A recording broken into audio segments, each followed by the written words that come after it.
नमस्कार साथियों, दोस्तों, मित्रों, बालकों, बालिकाओं। मैं ज्योत्सना जोशी आपके लिए मुद्गल मैम की कक्षा में लेकर आई हूँ सूरदास जी की विनय पत्रिका का एक और बहुत ही सुंदर पद। हमने पहले भी पढ़े सूरदास जी की विनय पत्रिका के जो पद हैं उनमें सूरदास जी ने हम सबको ईश्वर का नाम भजने की प्रेरणा दी है कि उसके बिना हमारा कोई और सहारा नहीं है। यदि इस संसार सागर को पार करना है, मोक्ष की प्राप्ति करनी है, तो ईश्वर का नाम स्मरण करना अत्यंत आवश्यक है। वही हमें, ईश्वर का नाम जो है वही हमें इस सांसारिक भोगों से, मोह माया से बचा सकता है। स्वयं सूरदास जी ने भी यही किया और यही प्रेरणा उन्होंने अपने भजनों के द्वारा, अपने पदों के द्वारा हमको दी है। तो आइए देखते हैं ये सुंदर सा पद। सूरदास जी कहते हैं, रे मन राम सो कर हेत, कि हे मन, अपने मन को समझाते हुए कह रहे हैं। देखिए, रे मन, यहाँ पर मन को संबोधित करते हुए कह रहे हैं, तो यहाँ संबोधन अलंकार हो गया। राम सो करी हेत, कि तू केवल और केवल एक ही काम है, वही कर कि श्री राम नाम से प्रेम कर। उनसे प्रेम करके ही तू अपने जीवन को पार कर पाएगा। हरि भजन को बार कर ले, उबरे तेरो खेत, कि अपने, जिस प्रकार किसान जो है अपने खेत के चारों तरफ बाड़ लगाता है कि कोई जंगली जानवर आकर खेत को नष्ट ना कर दे, फसल को खराब ना कर दे, उसी प्रकार तेरा भी ये कर्तव्य है कि तू अपने शरीर के चारों तरफ राम नाम की बाड़ लगा ले। जिस प्रकार किसान का खेत खराब होने से बच जाता है, उसी तरह तेरा खेत अर्थात शरीर, तेरा शरीर जो है वो किस प्रकार बच सकता है खराब होने से? जब राम नाम का स्मरण चारों तरफ तू अपने बाड़ लगा लेगा, हर वक्त राम नाम का ही स्मरण करता रहेगा, तो फालतू के जो विचार हैं, विषय, विकार, मोह, माया, क्रोध, त्याग तो अच्छी चीज़ है, ये सारी चीज़ें जो हैं, जो भी विकार हैं, ये तेरे मन में आएंगे ही नहीं। और इस प्रकार जब मन अच्छा होगा तो शरीर अपने आप ही अच्छा होगा, तो तेरे शरीर का बचाव हो सकेगा। मन सुवा तन पिंजरा, तिहि मांझ राखे चेत, कि तेरे इस शरीर के अंदर, शरीर रूपी पिंजरे के अंदर जो मन रूपी तोता है, उस तोते को सदैव सचेत रख, कि उसे सचेत रखना ही तेरा काम है। और उसे सचेत कैसे रखा जा सकता है? जब तू ईश्वर नाम का स्मरण करेगा तो मन में फालतू की बातें आएंगी ही नहीं, कोई विकार उसको ग्रसित नहीं कर पाएंगे, बिगाड़ नहीं पाएंगे। काल फिरत बिलार तन धरि, अब घरी तिहि लेत। सूरदास जी कहते हैं कि ये सारी बातें मैं तुझे क्यों समझा रहा हूँ हे मन?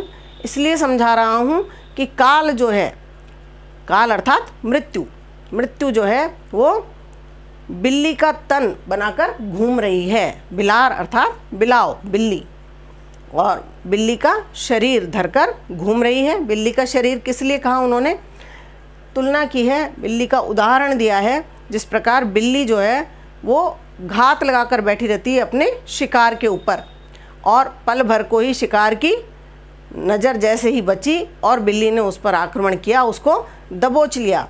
उसी प्रकार सूरदास जी कहते हैं कि मृत्यु जो है वो तेरे शरीर को दबोचने के लिए, तुझे दबोचने के लिए तैयार खड़ी है। किसी भी वक्त मृत्यु तेरा वरण कर सकती है।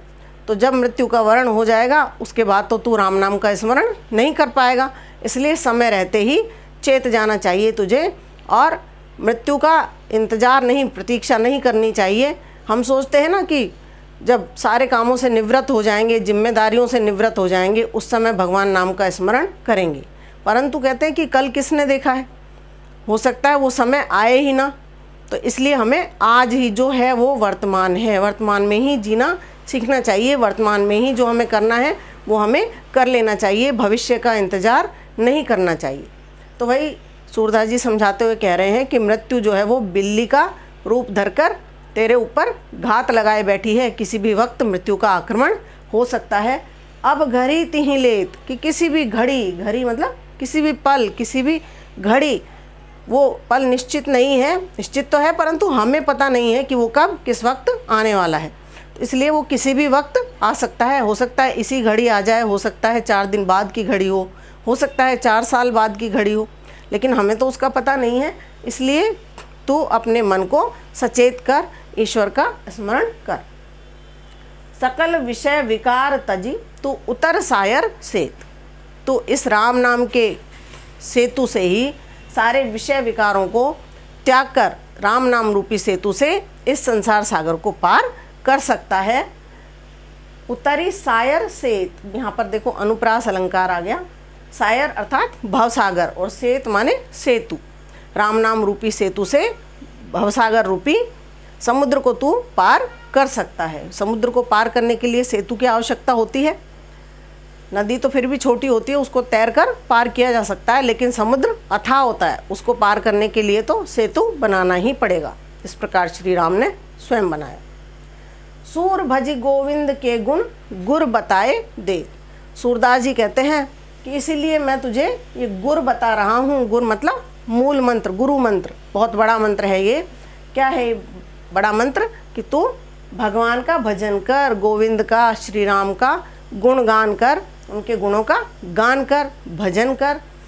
ये एक मूल मंत्र है जिसके सहारे से तू इस संसार सागर से पार हो सकता है। बार बार जन्म मृत्यु के चक्कर में तुझे उलझना नहीं पड़ेगा।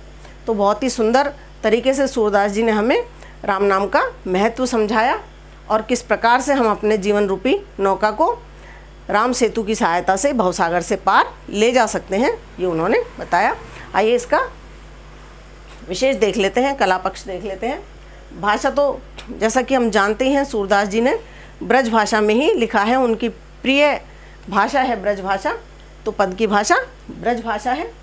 रस देखें यहाँ तो हम शांत रस हमको यहाँ दिखाई दे रहा है और माधुर्य और प्रसाद गुण, मन आह्लादित होना पढ़ने के बाद चित्त जो है वो द्रवीभूत हो रहा है, इसलिए यहाँ पर माधुर्य गुण है और पढ़कर अर्थ भी ग्रहण हो रहा है, इसलिए प्रसाद गुण भी यहाँ विद्यमान है।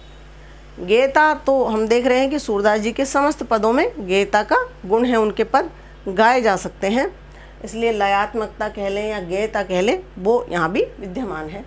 अलंकार मैंने आपको बताया, यहाँ सायर सेत में अनुप्रास अलंकार है, इस प्रकार यहाँ संबोधन अलंकार है। मन सुवा तन पिंजरा, यहाँ रूपक अलंकार है। मन रूपी तोता, तन रूपी पिंजरा, रूपक अलंकार हो गया। सगुण भक्ति का ये पद है। सूरदास जी जो हैं, जिन्हें हिंदी साहित्याकाश का सूर्य कहा जाता है, सूर सूर तुलसी शशि, सूरदास जो है वो हिंदी के साहित्य आकाश के सूर्य के समान हैं और उन्होंने भक्ति काल में सगुण भक्ति धारा को सर्व प्रचलित किया, इसलिए उनके समस्त पद हम देखते हैं सगुण भक्ति के ही पद हैं। वो कहते हैं निर्गुण कौन देश को बासी, कि मैं निर्गुण को जानता ही नहीं, वो कौन देश का रहने वाला है, कौन उसकी माता है, कौन पिता है, ये सूरदास जी ने ही कहा। तो इसलिए वो कहते हैं मैं तो सगुण ही पद गाऊंगा, तो इसलिए उनके समस्त पद सगुण भक्ति धारा के पद हैं। और हम देख रहे हैं यहाँ देखिए, उबरे तेरो खेत, खेत माने क्षेत्र, जहाँ खेती की जाती है, किसान अपनी खेती करता है, उसे खेत कहते हैं। परंतु यहाँ किसके लिए आया है? शरीर के लिए आया है। विशेष हो गया तो यहाँ अप्रतीतत्व दोष हम देख रहे हैं। जो सामान्यतः जो शब्द सामान्य जिनका अर्थ होता है तब तो वहाँ वो गुण हो जाता है, परंतु यहाँ हम देख रहे हैं कि किसी विशेष अर्थ में ये शब्द यहाँ पर प्रयोग किया गया, इसलिए यहाँ पर अप्रतीतत्व दोष हो गया। तो मैं समझती हूँ बहुत अच्छा लगा होगा आपको। अगले पद में फिर मिलेंगे, तब तक के लिए नमस्कार।